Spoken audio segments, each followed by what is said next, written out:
ആകാശവാണി. നമസ്കാരം. പ്രത്യേക വാർത്താ ബുള്ളറ്റിൻ വായിക്കുന്നത് അഞ്ജന പുതിയമഠം. സർദാർ വല്ലഭായ് പട്ടേലിന്റെ 150-ാം ജന്മവാർഷിക ദിനം രാജ്യം ഇന്ന് രാഷ്ട്രീയ ഏകതാ ദിവസായി ആഘോഷിച്ചു. രാഷ്ട്രപതിയും ഉപരാഷ്ട്രപതിയും പ്രധാനമന്ത്രിയും ഉൾപ്പെടെയുള്ള മുതിർന്ന നേതാക്കൾ സർദാർ പട്ടേലിന് ശ്രദ്ധാഞ്ജലി അർപ്പിച്ചു. രാഷ്ട്രീയ ഏകതാ ദിവസ് ആഘോഷങ്ങൾക്ക് പ്രധാനമന്ത്രി നരേന്ദ്രമോദി നേതൃത്വം നൽകി. റൺ ഫോർ യൂണിറ്റി കേന്ദ്ര ആഭ്യന്തരമന്ത്രി അമിത്ഷാ ഫ്ളാഗ് ഓഫ് ചെയ്തു. ഏകതാ ദിനത്തോട് അനുബന്ധിച്ച് കേരളത്തിലും വിപുലമായ പരിപാടികൾ സംഘടിപ്പിച്ചു. തിരുവനന്തപുരത്ത് കവടിയാർ വിവേകാനന്ദ പ്രതിമയ്ക്ക് സമീപത്തു നിന്ന് ആരംഭിച്ച പദയാത്ര governor Rajendra Vishwanath Arlekar flag off ചെയ്തു. കൊച്ചി വെളിയനാട് ചിന്മയ വിശ്വവിദ്യാപീഠത്തിൽ നടന്ന യൂണിറ്റി മാർച്ചിൽ കേന്ദ്ര സഹമന്ത്രി ജോർജ് കുര്യൻ പങ്കെടുത്തു. രാജ്യം ശാസ്ത്രത്തിലും നവീകരണത്തിലും ആഗോള നേതൃത്വത്തെ പുനർനിർവചിക്കുകയാണെന്നും ആത്മവിശ്വാസമുള്ള ആത്മനിർഭർ ഭാരത് ഇപ്പോൾ ലോകത്തെ പ്രചോദിപ്പിക്കുകയാണെന്നും പ്രധാനമന്ത്രി നരേന്ദ്രമോദി.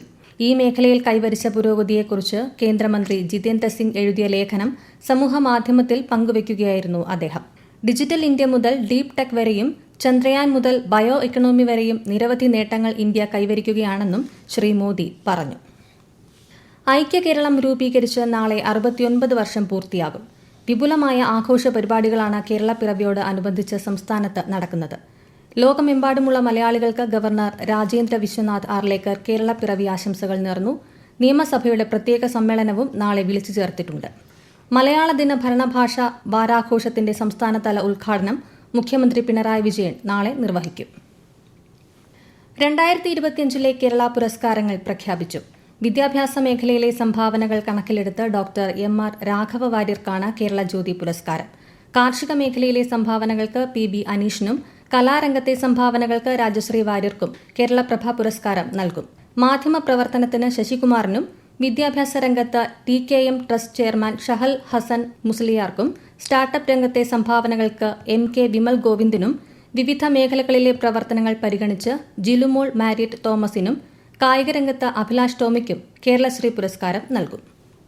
2024 മികച്ച പോലീസ് സ്റ്റേഷനുള്ള മുഖ്യമന്ത്രിയുടെ ട്രോഫിക്ക് ആലപ്പുഴയിലെ മുഹമ്മ പോലീസ് സ്റ്റേഷൻ അർഹമായി.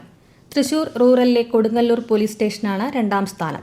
കാസർഗോഡ് ജില്ലയിലെ ബേക്കൽ പോലീസ് സ്റ്റേഷൻ 3ാം സ്ഥാനം കരസ്ഥമാക്കി. നാളെ മുഖ്യമന്ത്രി ജേതാക്കൾക്ക് പുരസ്കാരങ്ങൾ വിതരണം ചെയ്യും.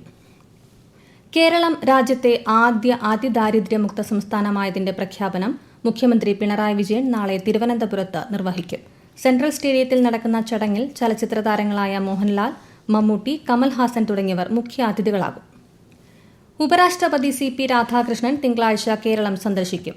കൊല്ലം ഫാത്തിമ മാതാ നാഷണൽ കോളേജ് ജൂബിലി ആഘോഷങ്ങളുടെ ഉദ്ഘാടനം അദ്ദേഹം നിർവഹിക്കും. ഉപരാഷ്ട്രപതിയായ ശേഷമുള്ള ശ്രീ CP രാധാകൃഷ്ണന്റെ ആദ്യ കേരള സന്ദർശനമാണ് ഇത്.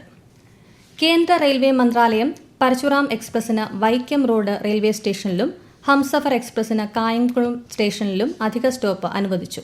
ഈ സ്റ്റേഷനുകളിൽ നിന്നുള്ള ട്രെയിനുകളുടെ ഫ്ളാഗ് ഓഫ് കേന്ദ്ര സഹമന്ത്രി ജോർജ് കുര്യൻ നാളെ നിർവഹിക്കും.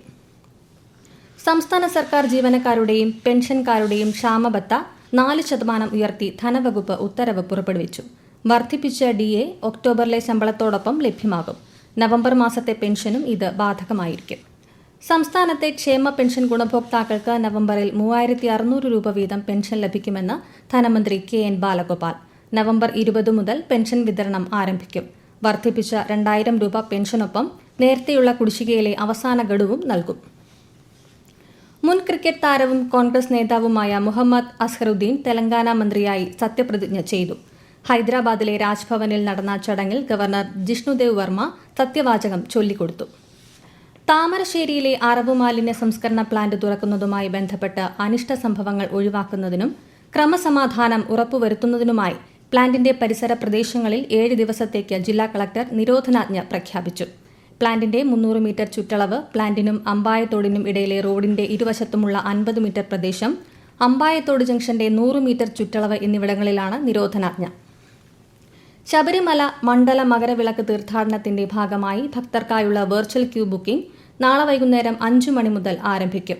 ശബരിമല online.org എന്ന വെബ്സൈറ്റ് വഴി ഒരു ദിവസം 70,000 ഭക്തർക്ക് സ്ലോട്ട് ബുക്ക് ചെയ്യാൻ സാധിക്കും.